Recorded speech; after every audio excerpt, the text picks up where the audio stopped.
I decided to join the Air Force. Spent 4 years in the Air Force during a difficult time for me because I always knew that I was gay. And this is time long before Don't Ask, Don't Tell.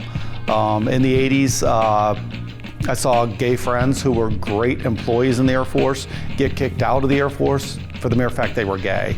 Although I excelled in the Air Force as well, that thing always lingered on my mind, and that I could be fired for being who I am from a job that I enjoyed. After leaving the Air Force, I knew I wanted to stay in law enforcement, but wasn't quite sure because knowing that I was gay, this is still a time when wasn't sure if the law enforcement community accepted gay and lesbian folks. So I spent a couple years in private business and then decided to, I'm gonna live my dream. This is something that I've always wanted to do.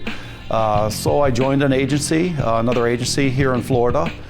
Spent 6 years there. My last year there, almost 7 years there. My last year there, I was Officer of the Year, was on the promotional list to be promoted. However,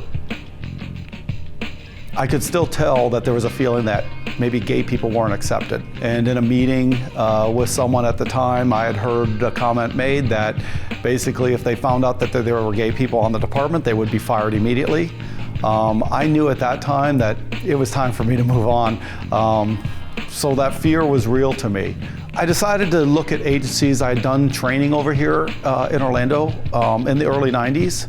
And something gave me that feeling that Orlando was the place for me to be. So I applied here to Orlando Police Department. I was hired fairly quickly here in Orlando. Almost within the first few years, I felt very comfortable about being who I am and identifying with other officers who I am, who I truly am. They saw me as a good police officer, I think. I was involved in those foot pursuits of bad suspects, arresting violent suspects, making great arrests. And the biggest thing for me was helping people in the community, helping those victims, helping people who needed help. And it was at that time I decided to really just start telling people who, that, hey, you understand who I am, that I'm gay. And everyone was like, well, great, you're a great cop, so who cares? And that was the reaction from everyone I got was, you're a great cop, so who cares? It's unbelievable to see those things happening, and it's really heartfelt to know that life gets better, it gets better.